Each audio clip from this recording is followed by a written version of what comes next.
Abika tuli bulungi nnyo. Sooka neefuna ekirowoozo edda nga ekyokulunda. Bwe nafuna omukisa ogw'okuyingira mu PDM nenfunayo sente ze bampa nensobola okugulamu ente nagigula akakadde kamu mu emitwalo 4 kuba nayongerako. PDM yo tibadde mbi naye okusoomooza kwenfunyeemu nti okusinga bwe tulunda abaguzi tebalabika. Bw'ate bwe balabika nga bagamba nti ate enkoko za buseere, bw'ate tezirabika, bw'ate biki nga bazigula nusu 9. Limu okusoomooza kw'okukyusa enterprise.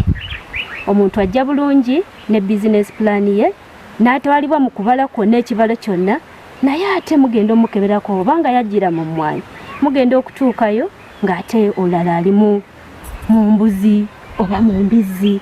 Nenjagala okukubiriza basajja bannange twongere okuwa abakyala obuvunaanyizibwa n'okwenyigira mu pulojekiti zino.